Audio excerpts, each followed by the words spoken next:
And then another thing that I've heard you say is that predominantly those who are possessed tend to be female. Can you speak to that? Well, statistically, we're not sure. Yeah, statistically, we're not sure what the percentages actually are, other than, and this is not true about every exorcist. It's true about most exorcists. Most exorcists, about 80% or more of the people that come to them are women. There was one exorcist I know. He says, no, actually, I have more men, but I think it has to do with the demographics where he's living than it has to do with anything else. But most it's women, and there's two factors that we have observed in what we think is the cause of that. The first is that women are more victimizable, and so they're more likely to become subject to diabolic influence because they're victimized more often. They're also possession among women is also very often more tied to their victimization than it is their own particular sin. Whereas men, it tends to be kind of the other way around. It's not a Oh, huge difference, but you see that interesting. because yeah, it's usually because some guy's he's been watching porn or something like that, and that's why he became. Whereas with women, it's been she was molested when she was 7 or something like that, and so that's how the demon initially got in, and then he drove things, or he just became possessed at that age. In fact, the last two cases I've had were women who were basically evil things happened to them, and then that's why they ended up becoming possessed. Although they're some of the most holy women I know now. So there's that factor. Part of it is also just because of the fact that Satan just hates women because they're in the image of Our Lady, but and so he wants to Yeah, I mean, he victimize them. went after Eve first. Yeah, yes, exactly, I mean, that and kind he of wants to sets a victimize them. pattern there, doesn't it? Yeah, exactly. Because he On hates the Our other Lady. hand, right, Does the he one hate? thing. Sorry to interrupt. Does he hate Go ahead. Mary or Jesus more? My own personal experience is that he hates her Hmm. more, and not because he recognizes that Jesus is more loathsome in a sense, because he's better, he's good, he's infinite in his human divine nature, etc. It's not because of that. It's because of the fact that it She's just a hinges. girl. Yeah, and it hinges on the fact that he was going to be below her. Yeah. He can deal with the humanity of Christ, even though that is beneath him. But the fact that they have the hypostatic union, that Christ was going to become incarnate, God was going to become incarnate, he can kind of tolerate that. Our Lady, that's another matter. But then the other factor that we find in women is, and I just tell people, it usually boils down to this: women will actually stop and ask for directions. So True. guys will just like keep driving around and driving around, rather than just say, "Look, I'm lost. I got to ask somebody." So what we find is that women will very often like get to the point where they're just exasperated, and they'll just like, I need help, and so they'll go ask for help, whereas guys are less likely to ask for help.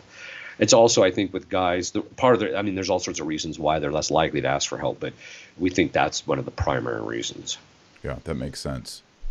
Yeah, and I imagine just Satan, the idea that just a human that's so, I mean, we humans are so below angelic Oh species, yeah, angelic minds. I mean, to them we resemble like animals. We have nostrils yeah, and eyeballs yeah, and ears and hair and intestines. yeah. We have everything that a pig has, and yet Right, yeah, we somehow have this intellect and will that, and God wants to redeem us, and we get that's right. multiple Yeah. chances. Fallen angels, demons get one chance, One chance, yeah. and we get. But what's interesting is even after that one chance, if you even ask him, I've done this in session, if you could change your mind, would you do it? No. I mean, how could they say that if they're that smart? Well, what's interesting is I think that as human beings, we tend to have an inverse understanding of voluntariness. In this sense, we think that, oh, well, we would do it because we're weak, or because there's something that we're tempted towards, or we're being pressured or something like that. And so we're likely to change our minds because of those things. Well, the reality is that, yeah, in relationship to, and so they think, well, I don't understand why demons wouldn't have this choice to make, or they wouldn't want to choose something different having undergone this. Actually, the demons knew full well, which I talk about in the book, they fully understood the full extent of their punishment, and they knew what was going to happen. They knew what they were going to lose. They knew what they would suffer. They knew that they wouldn't get this thing anyway. They knew all of that, But the difference is because they weren't under pressure, they actually had grace in prompting them to choose the good. They had full, complete knowledge meant that their choice of will was far more voluntary than ours.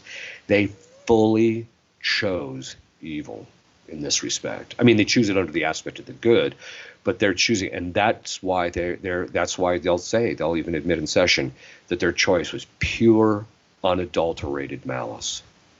Isn't that something? Yeah, I mean, to be mortal sin, you have to have full knowledge, full consent, and an angel has a much bigger mind than we do.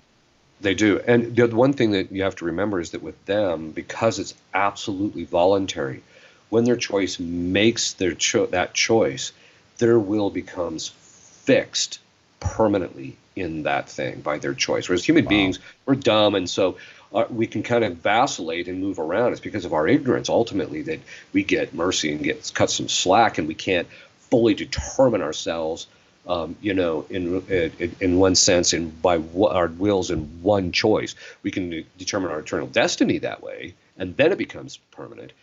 But our wills aren't strong enough, whereas theirs are. And when they make a choice, it's all in. That's what I tell people. Look, they're either all in or they're all out. There's no this, well, I'm not so sure. There's none of that.